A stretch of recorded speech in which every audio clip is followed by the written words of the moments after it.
My name is Jeremiah Johnson. I'm from northern Minnesota. We didn't have a lot of money, it was poor growing up. Our family went through some struggles. We lived in a really small house. We didn't have any carpet or running water. We had an outhouse. As a kid, fishing, was my best friend. So that's where I really fell in love with fishing. And it's been a lifelong dream of mine to be able to travel down south when all our lakes are frozen up home and try to catch a bass over 10 pounds.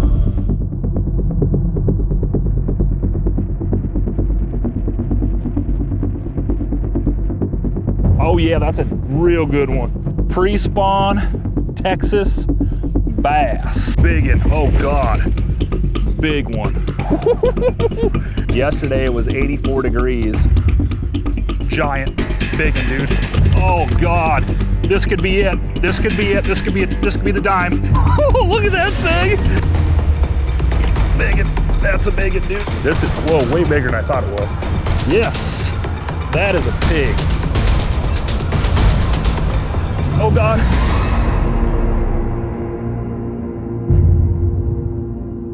It's early February in northern Minnesota. The temperature outside is a brutal minus 14 degrees. At his home near Chisago City, Minnesota, 35-year-old Jeremiah Johnson is preparing to leave on the trip of his lifetime. It's been his lifelong dream to head south in search of warmer waters, and something he's never found in all his years of fishing. A dime. A 10-pound largemouth bass. Kind of growing up where we did in a small town, we didn't have a lot of money, It was poor growing up, and I heard families taking vacations and stuff and going down to Florida and Texas and catching big bass and stuff, and it's been a lifelong dream of mine to be able to travel down south when all our lakes are frozen up home and try to catch a bass over 10 pounds. Just getting ready here to leave Minnesota, but the weather's been horrible, and I've been looking at the forecast and stuff down there, and there's been a bunch of cold fronts coming through, so it's definitely going to be interesting to see how we can catch them down there. It's a place that I've never fished before. It's a place that I've always wanted to fish, and it's got great biggins in it. It's got giants in it. So, I think we got 3 days to film, and that's all we got. We got a tight schedule. That's what makes this series real interesting. Is it's not like we're going down there. We got people finding fish for us.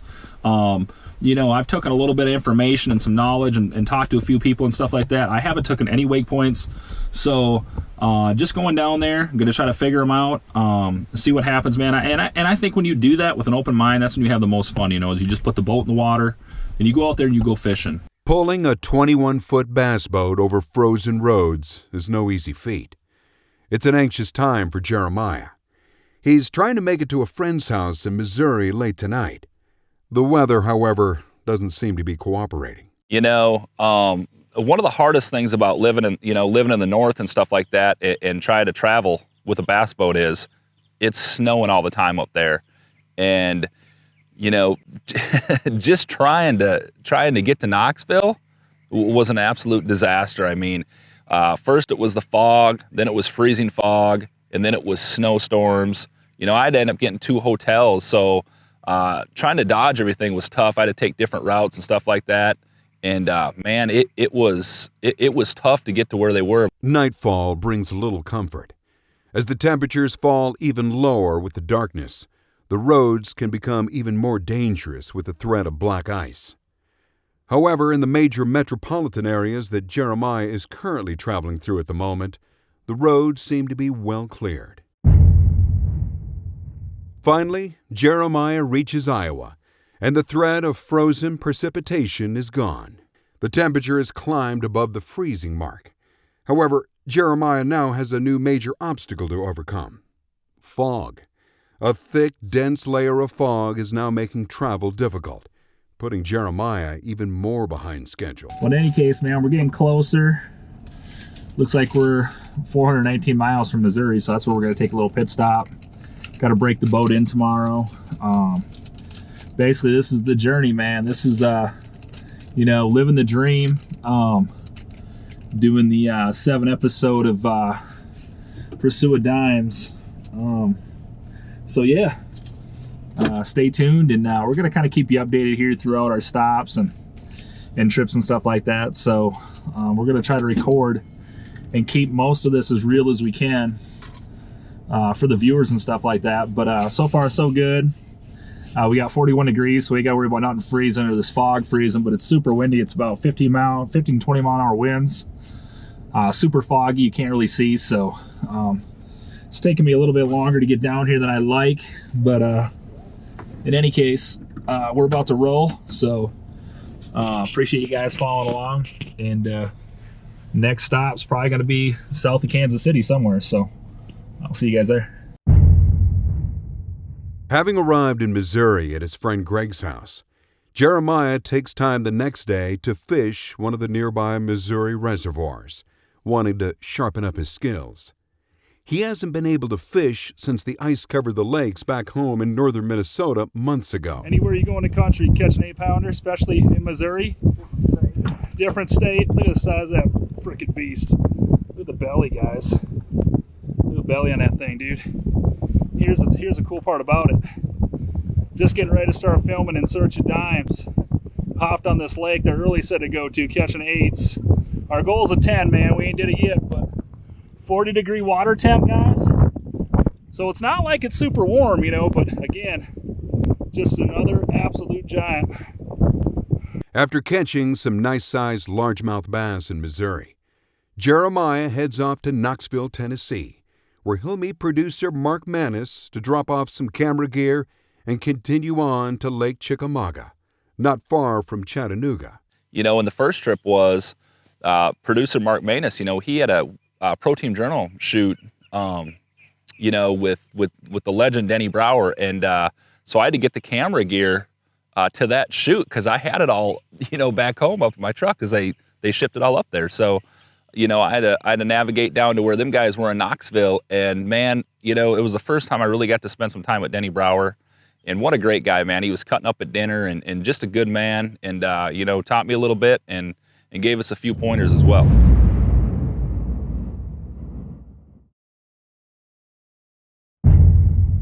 So after I dropped the camera gear off at Knoxville, you know, first destination was Lake Chickamauga. So I got the boat hooked back up and headed there to pre-fish, and I get there and it's, you know, first day it's 70 degrees, water temps 58, 59 degrees, and I'm catching them. You know, I got the GoPro set up, and I told the cameraman, I said, hey, listen, you know, if I catch a big one, at least we'll get it on GoPro, you know, we'll get it on camera, because we only had a certain amount of time to do this. You know, we had to kind of cram everything in. Our schedules are real busy. His schedule's real busy with striking and lose, and so I get there and found some good fish the first day, get back home to where I'm staying, and I pull up my 5-day weather forecast, and I see a front coming in. While producer Mark Manis is engaged in filming a Pro Team Journal near Knoxville, Tennessee, Jeremiah, armed only with his GoPro cameras, has decided to pre-fish Lake Chickamauga and is finding the fishing good. Meanwhile, producer Mark Manis has finished producing his show in Knoxville and is heading south to meet Jeremiah. One other major change is headed towards Jeremiah and Lake Chickamauga, a major winter cold front with plummeting temperatures. So, you know, producer Mark Manis gets in, and we wake up that morning, and there's literally frost on the boat. Actually, we got some shots where there's some snow on the boat.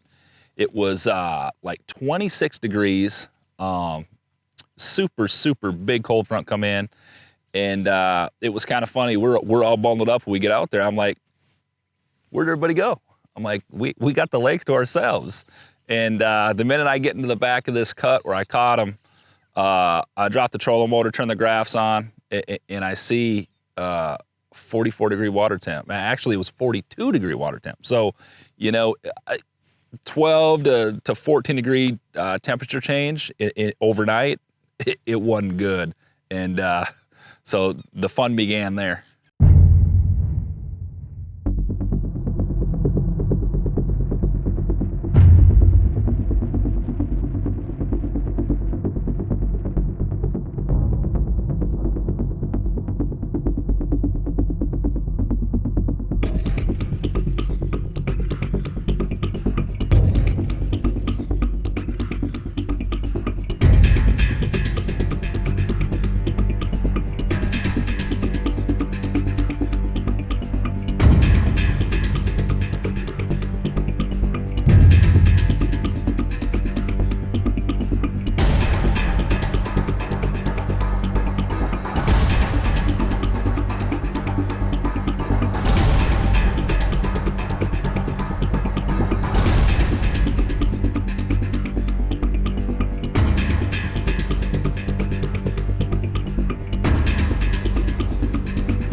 Might have to go up in the back of some of these fish.